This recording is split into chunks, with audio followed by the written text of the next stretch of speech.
Hello. Rajasthani रेखा की रसोई में आपका एक बार फिर से स्वागत है। आज मैं आपके साथ फिर से एक नई रेसिपी लेके आई हूँ। उम्मीद है आपको ये रेसिपी पसंद आएगी। अगर आपको ये रेसिपी अच्छी लगे तो लाइक करना, शेयर करना और आप मेरे चैनल पे नए हो तो चैनल को सब्सक्राइब करना, बेल आइकन भी दबा देना ताकि जब भी कोई नई वीडियो आए तो आपके पास नोटिफिकेशन आ जाए। तो चलिए शुरू करते हैं। आज हम बनाएंगे राखी स्पेशल घेवर। घेवर के लिए हम रबड़ी भी घर पे ही बनाएंगे और बहुत ही मजेदार से घेवर बना के तैयार करेंगे।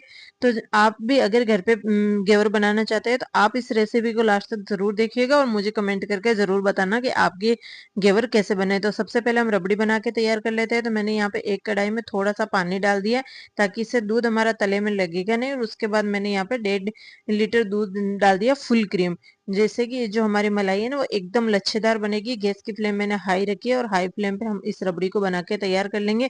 तो पहले मैंने दूध को नहीं चलाया था, जब दूध में अच्छे से बॉईल आ गया तब मैं इसे बीच बीच में चला रही थी और गैस की फ्लेम मैंने हाई रखी है।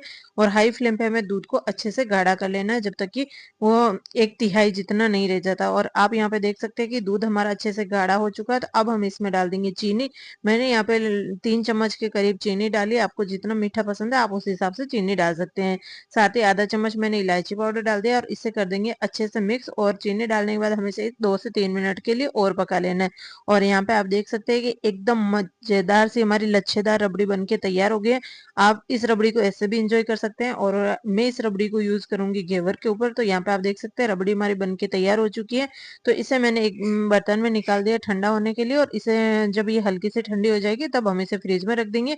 अगर आप को अर्जेंट में घेवर बनाना है तो आप पहले रबड़ी बना के रख सकते हैं और बाद में जब भी आपको मन हो तब आप घेवर बना के तैयार कर सकते हैं। तो इसे मैंने रबड़ी को देखिए मैं आपको दिखा देती हूँ, एकदम लच्छेदार बनी है। इसमें कितने लच्छे, और जब ये ठंडी होगी ना तो और गाढ़ी हो जाएगी। तो इससे ज्यादा आपको और गाढ़ा नहीं करना है। अगर आप इससे ज्यादा गाढ़ा करेंगे ना तो फिर ये जो रबड़ी है ना वो आपकी और ज्यादा थिक हो जाएगी और फिर वो खाने में उतनी अच्छी नहीं लगेगी। तो रबड़ी को रख दिया साइड में। अब हम एक चाशनी बना के तैयार कर लेते हैं। तो मैंने यहाँ पे 1 कटोरी चीनी ली और इसमें 1 कटोरी पानी डाल देंगे। गैस की फ्लेम ऑन कर देंगे और हाई फ्लेम पे ये चाशनी बना के तैयार कर लेंगे। साथ ही में यहाँ पे इलायची पाउडर पहले ही डाल रही हूँ जिससे कि इसका फ्लेवर वो एकदम अच्छे से आ जाए। और बीच बीच में मैं इसे चला रही हूँ। इस चाशनी को हमें 7 से 8 मिनट के लिए पका लेना है। उबाल आने के बाद मैं इसमें कोई तार नहीं बना रही हूँ, बस हल्की सी जैसे हम शहद चिपकता नहीं है हाथों में लेते हैं और दोनों उंगलियां टच करते हैं वो चिपचिपा सा होता है, बिल्कुल वैसी चिपचिपी सी चाशनी में बना के तैयार कर लेनी है। तो यहाँ पे आप देख सकते हैं कि चाशनी हमारी बन के तैयार हो गई। और यहाँ पे देखिए मैं आपको दिखा देती हूँ, ये हल्की सी चिपचिपी और हल्का सा तार बन रहा है। इससे ज्यादा हमें इस चाशनी को नहीं पकाना है। और ये जब थोड़ी सी ठंडी होगी ना तो ये और गाढ़ी हो जाएगी, इसमें तार बनना शुरू हो जाएगा। तो यहाँ पे चाशनी भी हमारी बन के तैयार हो गई है। अब हम घेवर बनाना शुरू करते हैं। तो सबसे पहले मैंने यहाँ पे लगभग 2 से 3 चम्मच घी ले लिया और घी डालने के बाद हम इसमें डालेंगे बर्फ। यहाँ पे मैंने एक कटोरी में पहले ही बर्फ जमा के रख दिया था। ये आपको तैयारी पहले ही करके रख लेनी है। और आपको और भी बर्फ चाहिए तो वो भी आप रखिएगा जरूर। और हमें इस बर्फ को डाल देना है घी में और इसे अच्छे से फेंट लेना है। आप चाहे अगर आपको लगे कि आपके हाथ ज्यादा ठंडे हो रहे हैं तो आप इसके अंदर कोई फोग थोड़ा जोर से डालिएगा और उसके बाद आप इसे अच्छे से मिला लीजिएगा। और आप यहाँ पे देख सकते हैं कि घी हमारा अच्छे से जम चुका है और हल्का सा व्हाइट होना शुरू हो गया है। उसके बाद जो इस बर्फ था ना उसे मैंने हटा दिया और साथ ही जो पानी निकला था ना बर्फ का उसे भी हटा देना है। और हमें जो ये घी है ना उसे अच्छे से फेंट लेना है।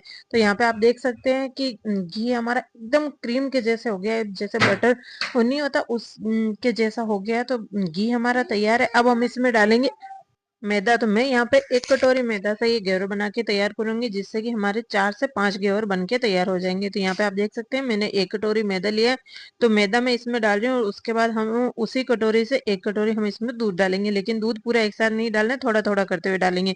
तो यहाँ पे मैंने थोड़ा सा दूध डाल दिया और दूध के साथ ही हमें मैदे को अच्छे से मिक्स कर लेना है, हल्के हाथों से मिक्स करना है। और उसके बाद हम इसमें फिर से दूध डाल देंगे। तो यहाँ पे आप देख सकते हैं इसमें बिल्कुल भी लम्स नहीं होने चाहिए। और अगर आपने पहले मैदे को घी के साथ अच्छे से मिक्स कर लिया ना तो फिर जो घी है ना वो अलग से ऊपर दिखना शुरू हो जाएगा। उस टाइम तो आपको पता नहीं चलेगा, लेकिन जैसे ही आप दूध को साइड में रखेंगे ना वो उसमें घी है ना वो ऊपर आ जाएगा। ये मैदा और दूध तो रह जाएगा नीचे और घी घी ऊपर आ जाएगा, इसीलिए आपको ऐसा नहीं करना है।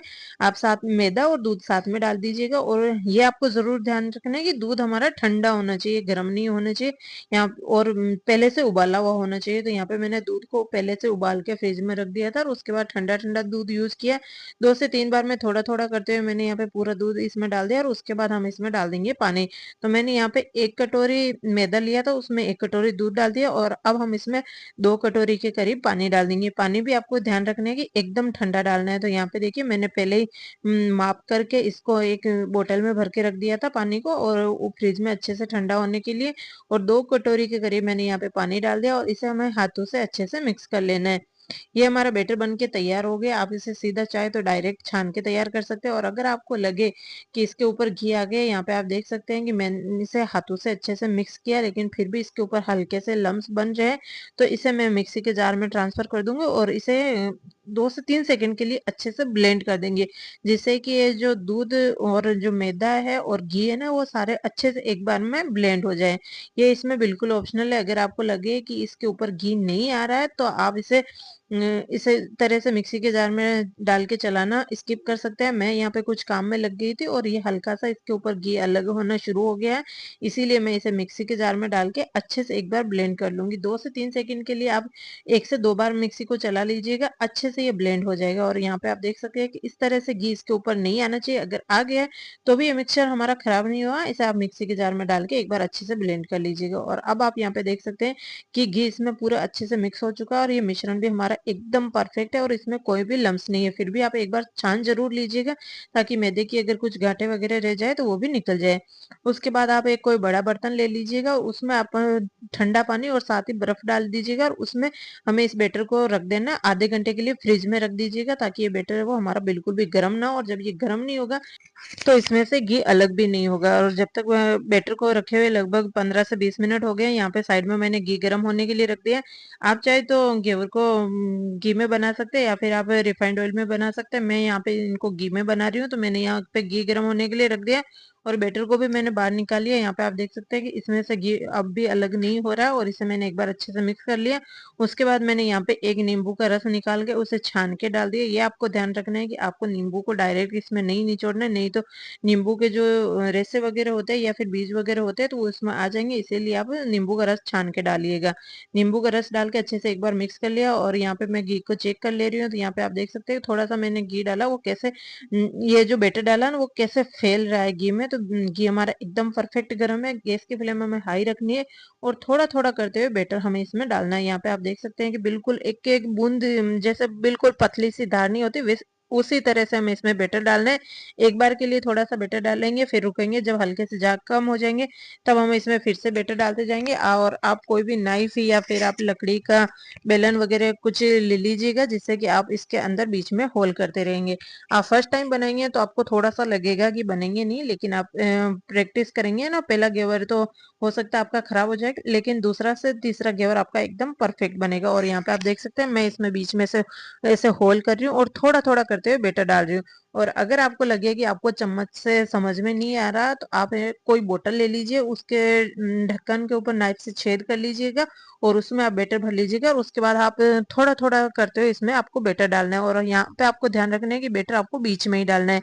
यहाँ पे जो मैंने बर्तन लिया है ना वो थोड़ा सा थिक है, और थिक बर्तन ही आपको लेना है, लेकिन आप ये जरूर ध्यान रखिएगा कि उसकी जो ऊंचाई है ना वो थोड़ी ज्यादा हो। यहाँ पे आप देख सकते हैं मैंने जो बर्तन लिया है ये थिक तो है, लेकिन इसकी थोड़ी ऊंचाई कम है, और घी आपको उसमें आधा ही भरना है। तो यहाँ पे आप देख सकते हैं कि मैंने इसमें आधा घी भरा है, लेकिन ये हल्का सा नीचे टच हो रहा है। तो अगर आपको लगे कि नीचे की साइड में चिपक गया है तो आप उसे थोड़ा सा उस बर्तन को पकड़ के नाइफ से उसको हटा दीजिएगा, ताकि वो जो चिपका हुआ है ना वो निकल जाएगा। और यहाँ पे आप देख सकते हैं कि मैंने नाइफ से घेवर को अलग कर दिया था और यह अच्छे से फ्राई हो चुका है, एकदम इसका गोल्डन कलर आ चुका है। तो इसे बेलन की हेल्प से आप पहले किनारे नाइफ से हटा लीजिएगा और उसके बाद बेलन डाल के आप इसे निकाल लीजिएगा। और यहाँ पे आप देख सकते हैं कि मैंने जब बेटर डाला था तो हल्का सा चिपक गया है।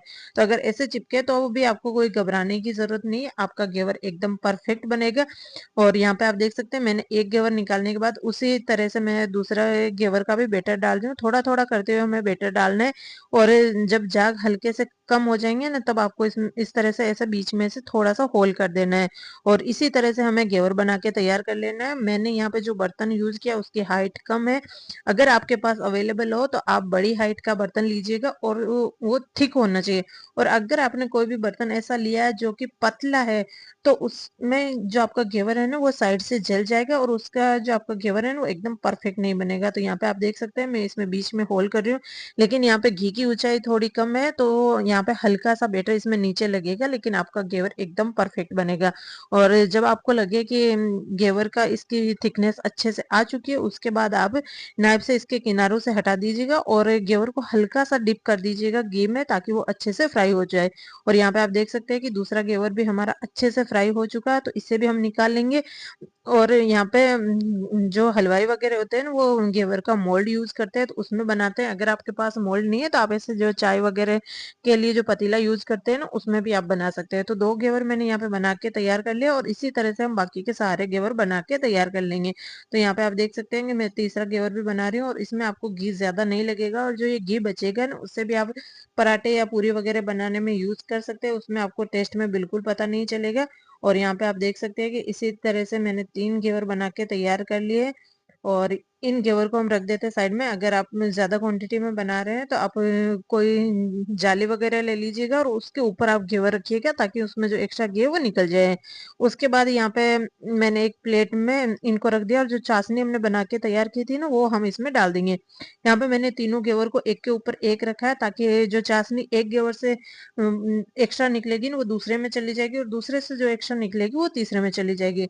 आप चाशनी लगा के घेवर को 1 हफ्ते तक यूज कर सकते हैं, और रबड़ी लगा के आप इसे 2 दिन तक यूज कर सकते हैं। तो अगर आप ज्यादा क्वांटिटी में बना रहे हैं तो आप सिर्फ चाशनी लगा के घेवर को छोड़ दीजिएगा, और जब भी आपको खाना हो तब आप इसके ऊपर रबड़ी लगा के तैयार कर सकते हैं।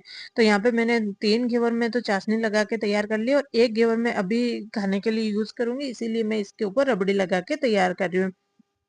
तो यहाँ पे आप देख सकते हैं जो रबड़ी बनाई थी उस टाइम हल्की सी पतली लग रही थी, और अब आप देख सकते हैं ये कितनी गाढ़ी हो गई है। और यहाँ पे रबड़ी की क्वांटिटी आप अपने हिसाब से रख सकते हैं कि आपको कितनी क्वांटिटी में रबड़ी डालनी है। और यहाँ पे मैंने बारीक बादाम को काट के तैयार कर लिया था, तो बादाम भी डाल रही हूँ। और साथ ही मेरे पास यहाँ पे ये जो गुलाब के फूल के जो पत्ते होते हैं ना, पंखुड़ी, वो मैं अवेलेबल थी तो डाल रही हूँ। और ये हमारा मजेदार सा घेवर बन के तैयार हो गया है। और अगर आपको ये रेसिपी पसंद आए तो वीडियो को लाइक करना, फैमिली एंड फ्रेंड्स सभी के साथ शेयर जरूर करना। मिलते हैं फिर से एक नई रेसिपी।